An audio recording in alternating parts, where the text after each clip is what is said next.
بسم اللہ الرحمن الرحیم۔ السلام علیکم ڈیئر اسٹوڈنٹس، کیسے ہیں آپ سب لوگ؟ امید ہے خیریت سے ہوں گے۔ پیارے بچوں، آج ہم دو ٹاپکس پڑھیں گے، تشدد اور خواتین پر تشدد کی تعریف، اور نمبر 2 پہ ہم پڑھیں گے آئینی دفعات کے حوالے سے تشدد کے معاشرے پر اثرات۔ آئیے سٹارٹ لیتے ہیں۔ عالمی ادارہ صحت کے مطابق تشدد جسمانی قوت یا جبر کا وہ ارادتاً استعمال ہے جس میں زخم، موت، نفسیاتی تکلیف یا کسی چیز سے محرومی ممکن ہو۔ خواتین پر تشدد صنفی تشدد کی ایک قسم ہے۔ صنفی یعنی صنف، جس کی بنا پر عورت کے جسمانی، دماغی اور بچے پیدا کرنے کی صلاحیتوں پر برا اثر پڑتا ہے۔ اقوام متحدہ کے مطابق خواتین پر تشدد وہ عمل ہے جس میں جسمانی، دماغی یا جنسی نقصانات شامل ہیں۔ اس طرح عورت کو اس کی عوامی یا ذاتی زندگی میں دھمکی آمیز باتوں اور جبر سے آزادی کی نعمت سے محروم کر دیا جاتا ہے۔ بہت سے لوگ یہ سمجھنے میں غلطی کرتے ہیں کہ تشدد خاندان یا گھر میں ناممکن ہے۔ عالمی ادارہ صحت کے اعداد و شمار یہ ظاہر کرتے ہیں کہ دنیا میں ہر 3 میں سے 1 یا قریباً 35% خواتین وہ ہیں جن پر ان کے خاندان کے ہی کسی فرد یا کسی جاننے والے نے تشدد کیا ہو۔ تشدد سے مراد یعنی کسی کو ذہنی ٹارچر کرنا، جس میں ذہنی، جسمانی اور جنسی تینوں طرح سے شامل ہے، اسے ہم تشدد بولتے ہیں، یعنی وائلنس۔ نیکسٹ ہے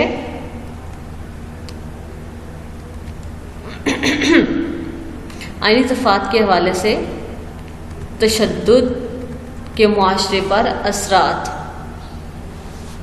دنیا کے دیگر حصوں کی طرح پاکستان میں بھی خواتین تشدد کا شکار ہوتی ہیں۔ پاکستان میں خواتین پر مختلف طریقوں سے تشدد کیا جاتا ہے، جن میں قتل، ہراساں کرنا، تیزاب پھینکنا، گھریلو تشدد، تسلی بخش جہیز نہ لانے پر سسرال کی طرف سے تشدد وغیرہ۔ تشدد نہ صرف جسمانی ہوتا ہے بلکہ یہ جذباتی اور معاشی تنگی کی صورت میں بھی ظاہر ہوتا ہے۔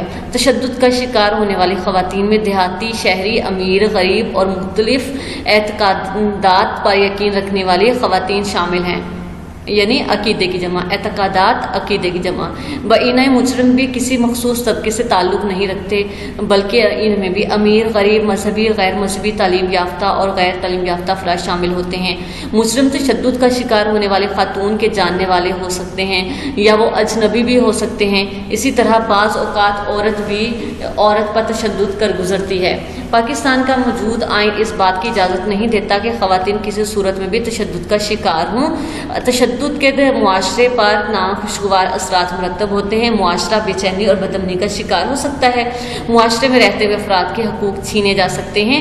معاشرے میں تشدد کے بڑھنے سے لوگ عدم مساوات اور عدم تحفظ کا شکار ہو سکتے ہیں۔ اب ہے خواتین و تشدد کے بارے میں عام تصورات کہ عام کیا تصور کیا جاتا ہے۔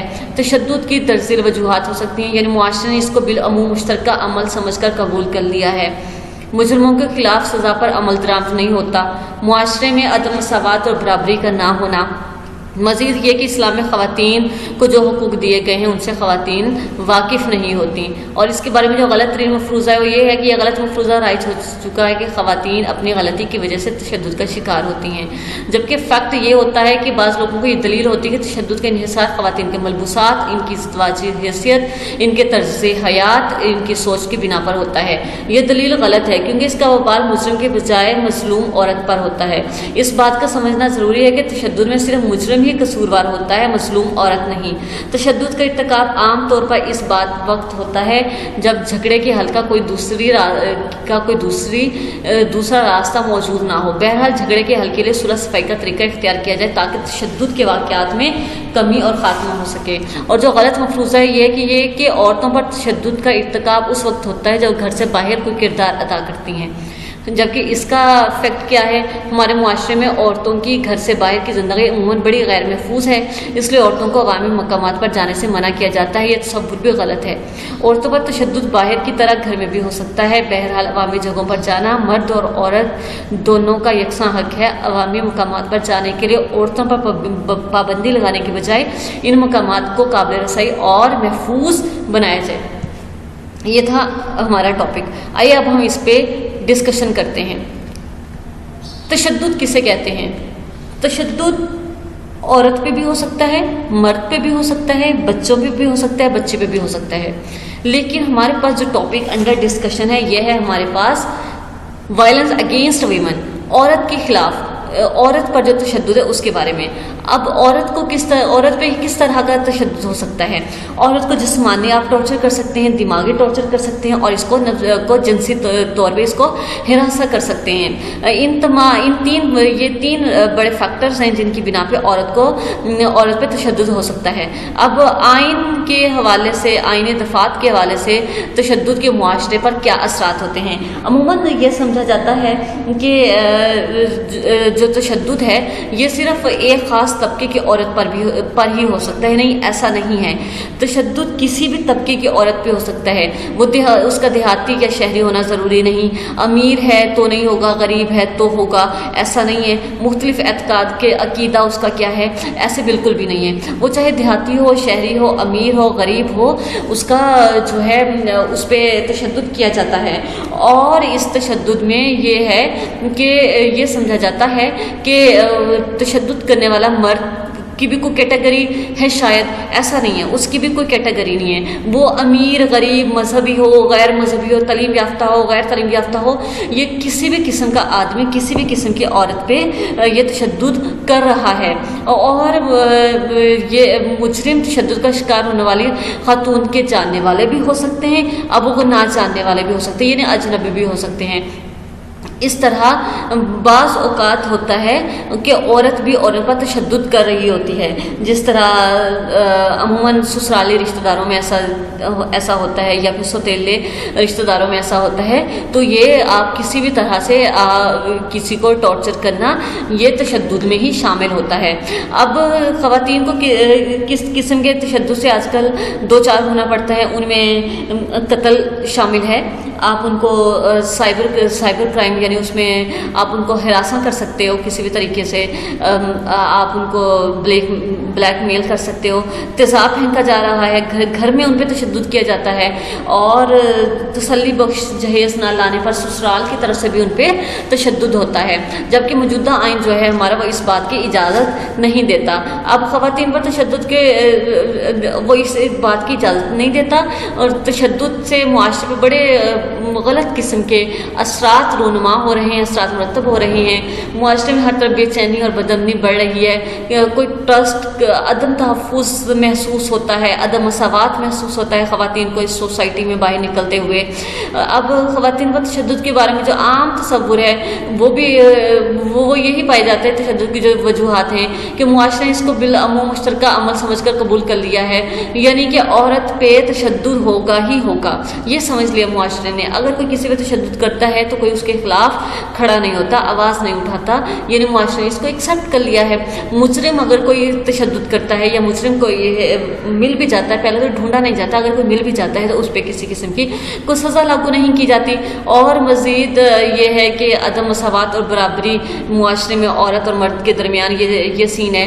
اور مزید یہ کہ اسلام میں خواتین کو جو حقوق دیے گئے ہیں، خواتین کو پتہ ہی نہیں ہے کہ ان کے پاس، ان کو اسلام نے کیا کیا حقوق دیے ہیں. بہت سارے غلط مفروضے رائج ہیں. کہا جاتا ہے کہ عورت اپنی غلطی سے اس شکنجے میں آتی ہے، تشدد کا شکار ہوتی ہے. ایسا بالکل بھی نہیں ہے. عموماً کہتے ہیں کہ جی عورت کا لباس، ان کی ازواجی حیثیت یا ان کی طرز حیات یا ان کی سوچ ہی ایسی ہے کہ اس پہ تشدد کیا جانا ضروری تھا. ایسا نہیں ہے، کیونکہ تشدد کرنے والا مرد ہوتا ہے اور اس ظلم کو سہنے والی عورت ہوتی ہے، مظلوم عورت ہوتی ہے. اور پھر دوسرا پوائنٹ یہ سمجھتے ہیں کہ عورت پہ تشدد اس لیے ہوتا ہے کہ وہ گھر سے باہر نکلتی ہے، تو اس لیے اس پہ تشدد ہونا ضروری ہے. تو یہ بھی کوئی خاص کوئی سالڈ پوائنٹ نہیں ہے کہ آپ اگر ایک عورت اپنے ضروریات زندگی کو پورا کرنے کے لیے، تعلیم کے لیے یا کسی اور مقصد کے لیے وہ گھر سے باہر نکلتی ہے تو آپ اس کو ہراساں کریں. یہ کسی بھی کے پاس کوئی رائٹ نہیں ہوتا. اس لیے ضروری یہ ہے کہ ہر عورت کو پتہ ہونا چاہیے کہ اس کے رائٹس کیا ہیں. اس عورت کو پتہ ہونا چاہیے کہ اس کو سوسائٹی کے اندر کہاں موو کرنا ہے اور کہاں سٹینڈ کرنا ہے، اور اس کو اپنے لیے کس طرح سٹینڈ لینا ہے. یہ باتیں بہت ضروری ہیں، کیونکہ ہمارے ہاں بہت ساری جگہوں پہ عورتوں کو، مقامی جگہوں پہ عورتوں کو نہیں لے جایا جاتا کہ وہ سیف نہیں ہے۔ اس کے لیے ضروری یہ نہیں ہے کہ عورت کا گھر سے باہر نکلنا ہی منع کر دیا جائے، اس کے لیے ضروری یہ ہے کہ عورت پہ تشدد کرنے کی بجائے ان جگہوں کو سیف اینڈ ساؤنڈ بنایا جائے کہ اس میں صرف عورتیں آ سکیں، مردوں کے آنے کی پابندی لگائی جائے۔ صرف ان مقامات کو عورتوں کے لیے اگر محفوظ بنائیں گے تو یہ سلسلہ رکے گا، ادروائز یہ سلسلہ پھر ایسے ہی چلتا رہے گا۔ یہ تھا ہمارا آج کا لیکچر، امید ہے سمجھ میں آ گیا ہوگا۔ اگر نہیں کوئی بات سمجھ میں، کوئی پوائنٹ سمجھ میں نہیں آیا تو آپ مجھ سے پوچھ سکتے ہیں۔ اس کے اندر ایک شارٹ کوسچن کیری ہو رہا ہے، وہ آپ کو لیکچر کے لاسٹ میں مل جائے گا، آپ اس کو لکھ لیں گے اپنی کاپی پہ اور یاد بھی کر لیں گے۔ اس ٹاپک کو یاد کیجیے گا، کوئی بات سمجھ میں نہیں آئی تو مجھ سے پوچھے گا۔ پھر ملیں گے نیکسٹ لیکچر میں، تب تک کے لیے اپنا خیال رکھیے گا۔ اللہ حافظ۔